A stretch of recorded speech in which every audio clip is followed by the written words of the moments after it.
সোনালি মেয়ে কত বড় হয়েছে দিনে প্রতি নার্সিং করছি আর তুমি বাপ যদি আমি পাস করা মানে চাকরি জন্য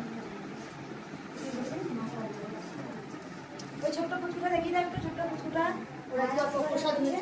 আর আমি কিছু কথা বলি, কালকে আমি দুটো গান লিখেছি। আমি কয়েকটা দিন সবসময় বলি যে মায়ের কথা দিয়েছিলাম যে মায়ের মন্দিরটা যেন হয়ে যায়। মায়ের মন্দির হয়ে যাওয়ার পর আমি বলেছিলাম আস্তে আস্তে আমি সরে যাবো, মা একটু সরাই না, আমি বলেছিলাম আস্তে আস্তে আমি কিন্তু সরে যাবো। সরে যাওয়ার পর আমার আমার মতন যেমন সত্যি করে এই কদিন আমি আমার মতোই ছিলাম। আমি অনেকগুলো গান লিখেছি, আমি আমার সাথে কবিদের সাথে কথা বলি, সেই কথাগুলো আমি তুলে ধরি। আর কয়েকটা দিন আমার ভক্ত যারা খুব ভালোবাসেন, আমার ভিডিও পাননি বা আমার বাণীগুলো শুনতে পাননি, আমার কথাগুলো, সেই কথাগুলো শোনার জন্য আমাকে বারবার বলেছিলেন মা প্রতিদিন একবার করে তোমার হাসি মুখটা অন্তত দেখিও। তো যাই হোক, আমি এসেছি মায়ের কাছে। আর আমি আসি কখন, সন্ধ্যের সময় দিকে আসি, মায়ের বাসি কাপড়টা চেঞ্জ করে দিই। এই শাড়িটা এই ভক্ত মা বারবার বলেছিল আমাকে দেবে, তার শাড়িটা সেদিন চাইছিল, আমি বলেছিলাম মাকে পরাই পরে তুলে রাখবো, তারপরে তুমি এসো আমি তোমাকে অবশ্যই দেবো। এই শাড়িটা আমার খুব পছন্দ হয়েছিল, তারপর সাদা শাড়ি মাকে গেছিলাম পরাই। যাই হোক, আমি আসল কথায় আসি, যেখানে সোনালি মা কিছু কথাও পোস্ট করেছে, সেই কথাগুলো সত্যি খুব সুন্দর কথাগুলো। জয় কৃষ্ণকালী মায়ের জয়, এই মহামন্ত্রটা জয় কৃষ্ণকালী মায়ের জয়। বাবাকে পাঠিয়েছিস কি? না, আমার কাছে ডায়েরি আছে। ডায়েরি দিতে ডায়েরি দিতে আমার এইটা কাকে পাঠাবে, কাকে পাঠিয়ে না, এখন আসলে কেন হবে? এই বাবা পাঠানো। যাই সোনালি মা তুমি বলো, আমি আমারটা বলি। হ্যাঁ, তুমি তাহলে তুমি বলো, নিজের মুখে বলবে, ঠিক আছে? সোনালি মা আমাকে অনেক কমেন্ট পাঠিয়েছে, শুধু সবসময় বলবো জয় কৃষ্ণকালী মায়ের জয়, এই মহামন্ত্রটা জপ করি, যেটা আমরা ঘরে বসে বলছি হরে কৃষ্ণ কৃষ্ণ কৃষ্ণ হরে হরে, হরে রাম রাম রাম হরে হরে। এই মহা সংকীর্তন নামটা যেটা বলছেন, সেটাই আপনি ঘুরে ফিরে বলছেন জয় কৃষ্ণকালী মায়ের জয়। এই মহামন্ত্রটা কি শক্তি আছে ভালো করে দেখুন, জয় কৃষ্ণ কালী মায়ের জয়, পাঁচটা কিন্তু শব্দ আছে এর মধ্যে। কারণ এই হরে কৃষ্ণ বলা, জয় কৃষ্ণ কালী মায়ের জয় বলাটা। আমি শুধু একটা কথা বলবো, অনেকজন দেখি মন্দিরে আসেন, মন্দিরে এসে তারা একটা পুটলির মধ্যে ভগবান শ্রীকৃষ্ণের একটা থলি করে, সেই থলির মধ্যে তারা মালার মধ্যে জপ করে। অনেক ভক্ত দেখছিলাম যে আমি বসে আছি, দেখছি জপ করছে, আমি বলছি এটা কি মন্দিরে জপ হচ্ছে?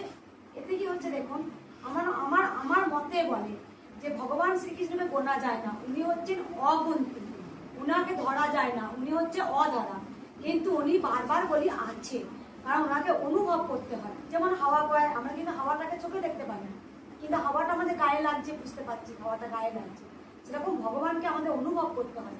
তেমন অনেকে জয় কৃষ্ণকালী মায়ের জয়, অনেকে মালা বা অনেকে হরে কৃষ্ণ, ওরা মালার মধ্যে গুনে গুনে গুনে গুনে হরে কৃষ্ণ যাই হোক তিনি বলেন।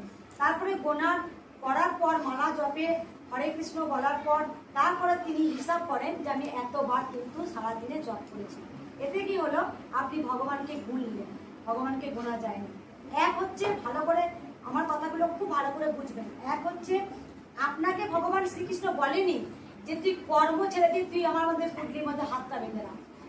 এতে কি হচ্ছে দেখুন, আপনার খুব তাড়াহুড়ো লেগেছে, আপনার সন্তান খুব তাড়াতাড়ি বেরোবে, স্কুল যাবে, আপনি কিন্তু তখন কিন্তু আপনার সন্তানকে রেডি করতে করতে আপনি বলতে পারেন জয় কৃষ্ণকালী মায়ের জয় বা হরে কৃষ্ণ বলতে পারেন। কারণ একে উনার অগুন্তি, সব সময় আপনি আপনার সন্তানকে স্নান করাচ্ছেন, ড্রেস পরাচ্ছেন, তখনও কিন্তু বলতে পারেন। কারণ এতে কি হচ্ছে, আপনার হাতটা কিন্তু ওই থলির মধ্যে ধরা রয়েছে। তাহলে কি হচ্ছে, আপনার ভগবান শ্রীকৃষ্ণ বলেনি যে আপনি কর্ম থেকে বেরিয়ে এসে আমাকে ডাকুন, কর্মও করা যাবে, আবার কি হবে, আমার কিন্তু ভগবানকে মনে মনে ডাকা যাবে। কারণ এই যে পুটলির মধ্যে এই যে জবটা করা, আমার সেটা কিন্তু আমার পছন্দ নেই। এবার যারা করে করে, আমার পছন্দ নেই। কারণ আমি রান্না করছি, এই যে আমি এতক্ষণ ধরে রান্না করলাম, আমার কিন্তু মনে মনে গোবিন্দ জানিস তো কবে তুই আসবি বলতো, কবে তুই হরে কৃষ্ণ বললে পারি গোবিন্দের সঙ্গে কথা বলা হচ্ছে, এটা না। তুমি নর্মাল কথা বলো, তুমি ইনি কিন্তু কালী নয়, ইনি কিন্তু কৃষ্ণ, কৃষ্ণ কালী হয়ে এসছে। কৃষ্ণ কালী হয়ে এসেছে, ওটা আমি দেখছি তার জন্য কারণ বলতেছি। তিনি বুঝিয়ে দিয়েছেন যে আমি কৃষ্ণ, আমি কালী। যারা কৃষ্ণ কালীকে বাধা দিয়েছেন যে কৃষ্ণ পুজো করলে কালী পুজো, তিনি স্বয়ং এসে তিনি আমার কাছে এসে তিনি বুঝিয়ে দিয়েছেন যে ওরা আমি কৃষ্ণ, আমি কালী। তিনি কিন্তু কৃষ্ণ কালী হয়ে ছোট্ট বাচ্চার উপরে এসেছেন। আমি আমার মা বলেও পুজো করছি, আমার ছেলে বলেও পুজো করছি, দুটোই ডাকা হচ্ছে, মানে মাকে ডাকলো সে কৃষ্ণকে ডাকা হচ্ছে, কৃষ্ণকে ডাকলে সে মাকে ডাকা যাচ্ছে।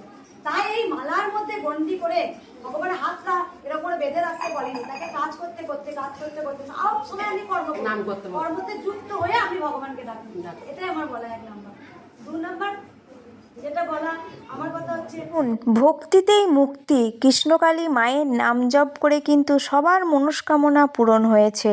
সে মায়ের নাম জপ করে আমারও মনের ইচ্ছা পূরণ হয়েছে। আমিও গেছি কৃষ্ণকালী মায়ের মন্দিরে। বিশ্বাস আর ভক্তি নিয়ে মাকে স্মরণ করুন, আপনারও মনের ইচ্ছা পূরণ হবে। আর মায়ের ভিডিও দেখার জন্য অবশ্যই চ্যানেলটি সাবস্ক্রাইব করবেন।